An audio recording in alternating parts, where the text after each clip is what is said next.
नुनानै आं ट्रिटमेन्टखौ जादोंमोन आरो ओमफ्राय सार्जारि सयाखौहाय बियो प्लास्टिक राननानै होफैदों जोङोहाय अननानैहाय जोंहा नुनोबो जायगा गैथारलामोन। बेसेबांसो रां मोनखो?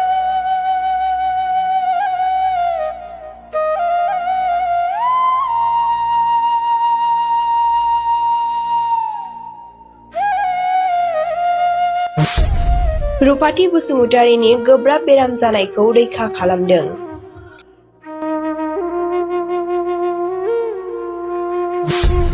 बिफानि सिगाङाव गाबै गाबै बुङोमोन, आं दानो थैनो गोसो गैया, आंखौ रैखा खालामदो होनना बुङोमोन। रुपाथि बसुमतारीया किडनि आरो आथिं बुनाया 4 दान जानानै दंमोन। चिरां जिल्लानि बामोनगाव पिसिडिसिनि सिङाव थानाय दांसिबारि गामिनि मुस्रिमा रुपाथि बसुमतारीया किडनिनि जेंना आरो आथिं बुनाया 4 दान बिसनायाव गोलैनानै दंमोन। नखरनि मानसिया रुपाथिखौ चिरांनि जोहोलाव सोमला बसुमतारी सरकारि देहा फाहामसालियाव थिसनदोंमोनब्लाबो मोजाङै फाहामथाय होनो हायाखैमोन आरो गोबां रांनि जाहोनाव मोजां फाहामथाय होनानै फाहामथाय होनो हायाखैमोन। बेनि उनाव बेंटलनि थुक्राझार देहा फाहामसालियावबो फाहामथाय होदोंमोन, नाथाय बावबो रुपाथिनि बेरामखौ रैखा खालामनो हायाखै। रुपाथिनि नखराव रां रुफा गैयैनि मोजां देहा फाहामसालियाव फाहामथाय लानो हायैनि थाखाय गावखौ थैनायनि लामायावसो सानना लादोंमोन। बिफानि सिगाङाव गाबै गाबै बुङोमोन, आं दानो थैनो गोसो गैया, आंखौ रैखा खालामदो होनना बुङोमोन। बेनि उनाव चिरां जिल्लानि जाखांफुनाय लाइमोन फालांगिरि मुस्रि जिसुआ समफ्रामारिया थांनाय बावैसो सिगां बार आरो सार अन्थाइजों न' खहा जानायफोरनो तिरपाल रानना होदोंमोन खहा जानाय नखरफोरनो। बे समावनो रुपाथिनि न'आबो खहा जादों। बे तिरपाल रानना हैनाय समाव रुपाथिनि गोब्राब लोमजानायखौ नुनानै जिसुआ समफ्रामारिया गावनि आखाइनि फैसाखौ 1 लाखनि बारा हरना सिलिगुरियाव थानाय इक' स्किन मेट्रास क्लिनिक एन्ड नार्सिं हम देहा फाहामसालियाव लांहोना फाहामथाय लाहैहोयो। बेनि उनाव रुपाथिनि बेरामा हामना फैयो, लोगोसेनो रुपाथिया थैनायनिफ्राय बारग'यो।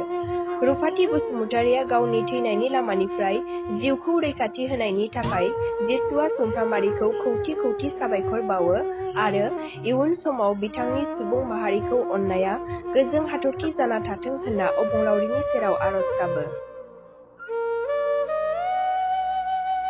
आंना रुपाथि बसुमतारी।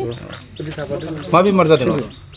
आङो आथिं आखाइ बुनायजों ओमफ्राय किडनि एसे प्रब्लेम जानानै दंमोन, डेमेज जाबायमोन। बेसे गोबाव जाखोमोन लोमजानायालाय? मास 4 जाबाय। अबे जायगायाव नोंखौ देखायनाय जायामोन हस्पिटालाव? आंखौ फार्स्टआवहाय काजलगावआव लांग्रोदों, ओमफ्रायो काजलगावनिजों जाथारैखाय बेवहाय थुक्राझाराव लांदों। सनाग्राफि बानायदोंमोन, उदैयावबो जेबो कमप्लेन मोनाखै। ओमफ्राय आरो दैल' जमा जादों होनदोंमोन आरो ओमफ्राय दाने फैफिननानैहाय आरो खनसे सनाग्राफि एक्सरे खालामबाय, हाथना बुजोब्बायमोन गिदिर गिदिरनो। ओमफ्राय हांखोनो मोनलामोन आरो आं उदैया देरसैमोन। बुजोब्बायमोन, अबस्था गैलामोन, थैनायनि लामायाव थांबायमोन आं। खरसा जाया बे समाव? बे समाव 50,000 बारदोंदां। 50,000 जेबो मोजां जायाखै। ओमफ्राय नोंखौ दा सोर फाहामथाय होदों? नों दा मोजां जाबाय? आंखौ दा इसोरनि अननायजों आं आरज खालामनानै थाबाय थादोंमोन आरो आंखौ फाहामग्रा, आङो रैखा होग्रा, आङो एसेब्लाबो मदद होग्रा होननानै इसोरनाव भरसा खालामनानै थादोंमोन आं दिनै सार्जारि सयाखौ रोजा रोजा हामबाय होयो आंनि गोसो गोरबोजों। अबाव ट्रिटमेन्ट लाहैदों? सिलिगुरियाव। मा रिपर्ट मोनदों दा? दा किडनियावहाय माबा बाइक्स खालामदों, ओमफ्राय दा रिपर्टखौ मोनथ'वाखै। माबायदि मोनदों दा देहाखौलाय? दा देहाखौ जेबो मोनाखिसै आं। थैया गैलामोन नालाय, खर'आ थिखोनो हालामोन, थैनायनि अबस्थायाव थांबायमोन, खर'आ गिदिंजोब्बायमोन, थिखोनो हालामोन, जालाबो गोबासैमोन। मथा-मथि मोजांखौ मोनबाय ना? आं मोजांखौ मोनबाय। ओमफ्राय दा आथिंआ एसे दंबावो आरो डक्टरा दा बेसेबां खय थारिखआव लेंहरदोंमोनथाय? 22 ना 24आव चेकआपआव थांफिननांगौ आरो दाथ' जेबो मोनाखै आं। चेकआपआव थांबाय थानो थाखाय चेकआपआव थांफिनो गैयालाबो 30फोर नांबावगौ 30,000सो नांबावगौ दा जों मारै थांबावगोन आरो बेखौ सिन्था खालामनानै सिनाव दाना रांनि एसे नांबावगौ एसे माने ट्रिटमेन्ट खालामबाय थाबा मोजांसिनाव फैगोन आरोखि औ ओमफ्राय जिसिया सुमफ्रामारि बिथाङा बेसेबां बायदि नोंथांनो होनानै ट्रिटमेन्ट खालामो जोङो आंखौ अननानै बुनानै आंनि ट्रिटमेन्टखौ जानो मोनदों आरो ओमफ्राय सार जिसयाखौहाय बियो प्लास्टिक राननानै होफैदों जोङोहाय अननानैहाय जोंहा उन्दुनोबो जायगा गैथारलामोन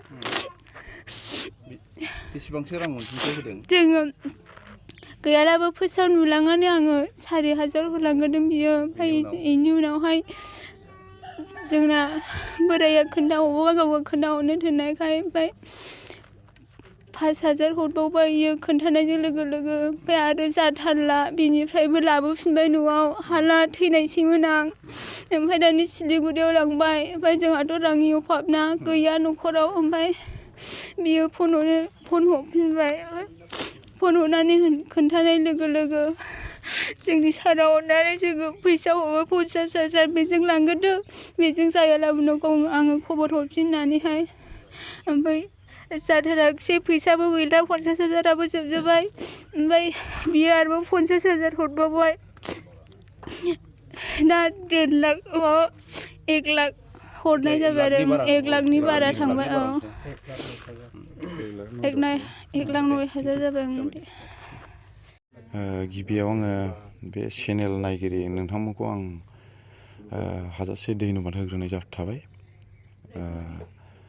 नैथियाव जि दिनै बे प्रग्रामाव आङो मिडियानि गेजेरजों बेखौनो आं फोरमायनो नागिरदों जे सोरबा बायदि मानसिया मिथिया जानो हागौ बा मिथियाखै जानो हागौ बा मिडियानि गेजेरजों मिथिगोन आरो आंखौ माखासे लोगो लानाय बेफोरनि थाखाय आं बे खामानिखौ मावनाय जादों मानो होनना बुङोबा दाख्लै जेब्लानाखि आङो जोंनि दुखिया जाय मानसिफ्रा गैयि मानसि बा बिसोरखौ आङो न'खर थांनानै आं माने प्लास्टिक रानना हैदोंमोन बे प्लास्टिक रानना हैनाय समाव आङो मोनसे जाय न'खर बे दांसिबारि गामियाव फैनायाव बे प्लास्टिकखौ होनो फैनायाव आङो सासे बेमारिखौ आं लोगो मोनफैनाय जादों बे बेमारिया जाहैबाय गोबां डक्टर हस्पिटालाव लांबाय बेस्रा खुनु हामनाय मोनाखै हामनो रोङाखै आरो आंजों फैनाय लोगो लोगो आंनो खोन्थादों बेमारा मा जादों आरो बेमार जानायाव बेसेबां थाखा खारखो माब्रै जाखो बेखौ खोन्थाजोब्बाय बिराद दुखु नांदों आं दुखु नांखां बिदिनो खोन्थानायनि गेजेरजों आं बुंबाय जिखुनु हक नोंसोरो डक्टराव लांबावदो खनसे लांखांनायनि उनाव आङो रिपर्टखौ लाबो आं हानायखिनिखौ आं सहाय खालामगोन आरो जेब्लानाखि रिपर्टखौ लाबोयो बे समाव माने मानसिया थैनाय बायदि बिदिनो आइखां बायखां जाबायमोन अबस्था गैयै ओरैबायदि माने दान्दिसेबो दलद जायगायाव थाथेरनो हायि बायदि बे समाव आंनो जेब्लानाखि आंनि न'आव थांनानै जाय बिनि हासबेन्ड फिसाय बियो थांनानै आंजों रायज्लायहैदों बे समाव रायज्लायहैनायाव आं बुंबाय नोंसोरो सिलिगुरियाव लानानै थांदो सिलिगुरियाव लाङोब्ला खिजा मोजांबो जानानै फैनो हागौ बिस्रा खावलायबायदोंनो आङो दिनै सासे 1 बोसोरनि गथ'खौ नागारनानै आं बोरै जिउ गारनानै थांनो आंनि गथ'खौ आं बोरै नागारनानै थांनो होननानै गाबनानै बुंनायाव माने आं आंनो खोन्थाहैनायाव आं बिराद दुखु नांदों बेवहाय आं डाइरेक्ट सिलिगुरियाव थिनहरबाय सिलिगुरियाव मथा मथि 1 लाखनि गोजौआव आं माबा खालामनाय जादों आरो बिदिनो सिलिगुरियाव थांनानै दा मानसिया मोजां जाबोबाय बिनि थाखायनो आंखौ लेंहरनायलाय दिनै बेबायदिनो मिडियानि गेजेरजों आङो जाहाथे सोरबाफोर माबा मोनसे बिपदफोर जायोब्ला जाहाथे बिथांमोनाबो आंखौ बेफोरबायदिनो आं जाहाथे सोरखौबा हेल्प खालामनो हायो आं हानायखिनिखौ आं हेल्प खालामगोन आङो खुब हामबाय होनदों मानो होननानै बुङोब्ला दिनैहाय जि रुफाथि बसुमतारिया थैनाय अबस्थायाव थांबायमोन जोङो बयबो मेगनजों नुदों बेनिखायनो बे अबस्थानिफ्राय बासायनांगौआथ' बे इसोरनि सायावसै होननानै जोङो सानबायमोन नाथाय बे समावनो दिनै जोंनि जिसुया सारा बे तेरपाल रानफैनाय समाव नुसननानै बियो अनखांनानै बियो बे गासैबो अनसुंथाइखौहाय बियो गावनि गोसो गुदुंजोंनो बियो होदों अननायजों बियो माबा मोनसे सम्पति आदाय बिदों बे नङा आरो लुबैदों बे नङा बियो गावनि गोसो खुसियैनो बियो होदों आरो बियो सोरखौबा अपमान होनो सोरखौबा माबा लाजि फोनांनो बियो होदों बे नङा। बियो गावनि गोसो खुसिजोंनो बे दुखिया न'खरखौहाय नायनानैहाय बियो होलांदों। बेनिखायनो जोंहा रंजानाय दङ गामि थरफैबो आरो बेक्तिगत भाबैबो आंहा सिगांनो जिसु सारखौहाय आङो धन्यबाद होखादों। आङो बेबायदि खुनु जिबन नुफेराखैमोन, नाथाय नोङो थैनायनिफ्राय नोङो रुफाथिखौ बासायबाय। बे अराय दिननि थाखाय नोंनि जिबनाव जोंनाया थाबाय थागोन होननानैहाय आङो बिथांखौहाय बुंदों। बेनो सासे खुला खुलि जाम्बा सियान, बियो खुनु बासिया, खुनु धोरोम बेलाव बासिया। बेनिखायनो बिथांखौहाय जोङो जेब्लायबो बयबो मोजां मोनो आरो जोङो उननि समावबो जोङो बिथांखौहाय बावनाय नङा।